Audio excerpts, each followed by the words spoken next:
particular domain. And not only STEM. What is STEM? Normally it is a science, technology, engineering and mathematics. STEM should link with humanities, medicine and physics, aeronautical engineering, Sanskrit, languages, because this holistic education will develop critical thinking, higher order thinking, interpersonal relations, communication of all types, problem solving attitude. Otherwise we normally list out the problems only, but can we go ahead and try to solve the problem? So that problem solving attitude will also come to students. It is always said that the excellent tool to learn anything is concentration of mind. Are we teaching our students formally anywhere, right from schooling to the college, how to concentrate our mind? Nowadays it is a good word that is coined every time that multitasking is the important skill today.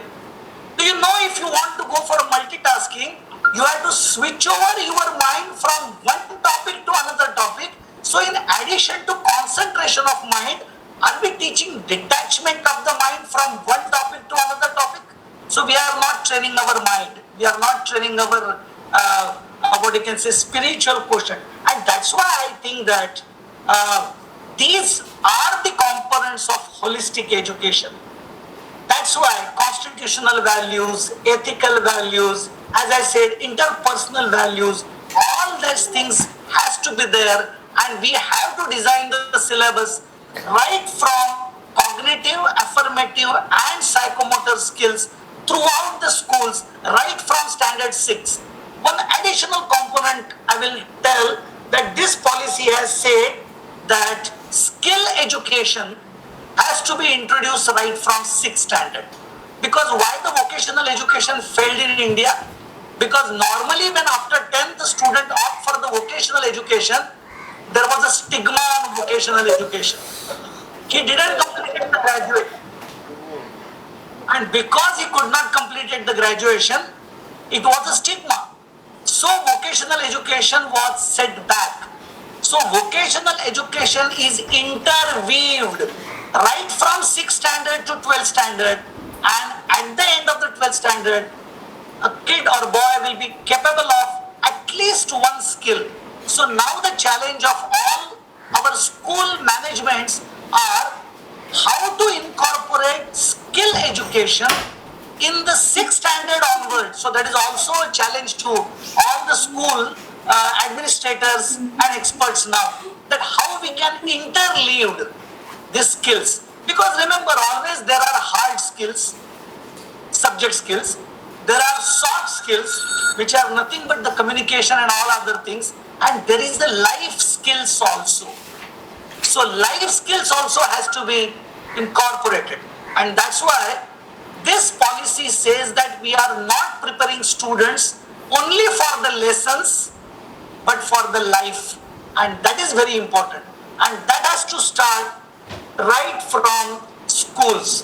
And that's why I feel that flexibility, then skill interleaving, then sports and cancelling the what you can say demarcation in co-curricular and all, these are very important aspects in school. And last point which I would like to tell is, this policy gives the importance to the overall development of the kid, understanding India. Because ultimately, as Bhayaji has also, he must be saying that intense love towards motherland is the prerequisite of any citizen of this country.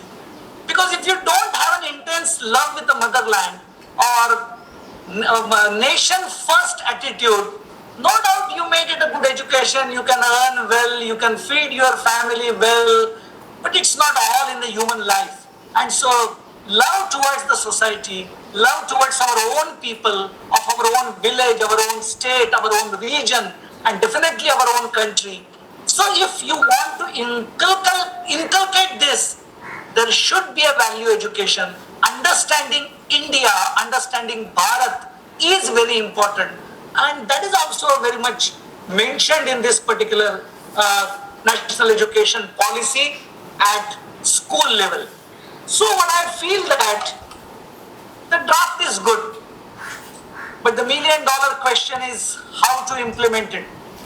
And if the implementation is failed, a good document is only a document in library, and we should not do like that, because thousands of students are waiting to get trained as far as the requirement of 21st century qualities.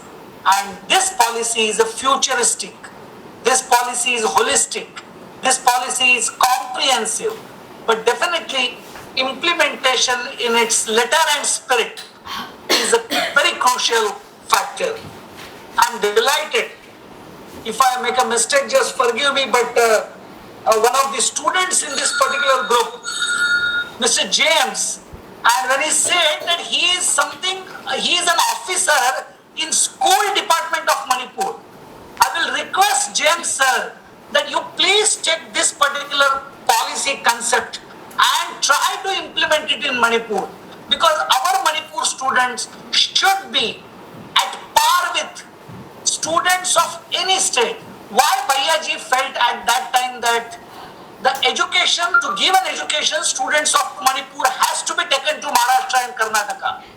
Maharashtra and Karnataka are not great, but their school system, their education system is comparatively good.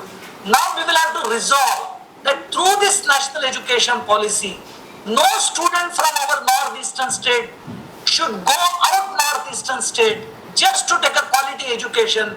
We will build, we will develop the quality education here itself, in Itanagar, in Guwahati, in Kohima, in Manipur, Karasong, everywhere. So that is actually the challenge of this national education policy.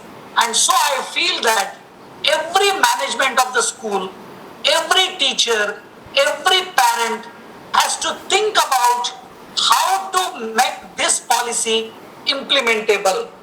Now, when I was in Vidyarthi Parishad, we used to give a slogan, Mumbai Hoya Guwahati, Apna Desh, Apni Mati. Mumbai Hoya Itanagar, Apna Desh, Apna Ghar.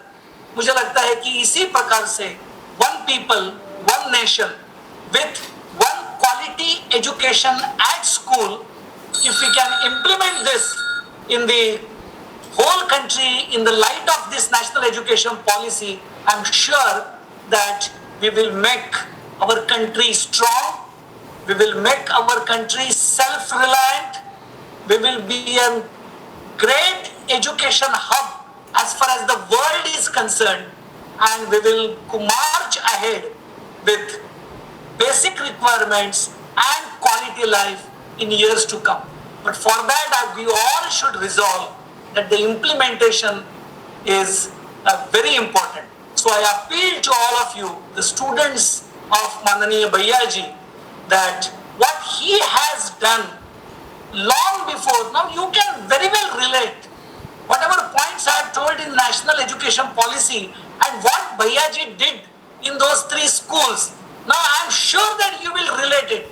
Why he took every student to the Maharashtra, why he took him to the Rajasthan and told about Rana Pratap, why he took to the Sinhagad and told about the Shivaji. Because my home is India.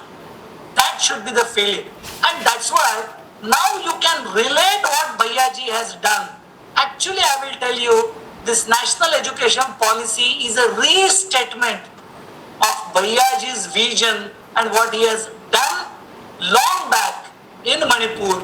So, only thing is that now we have to increase the scale like anything.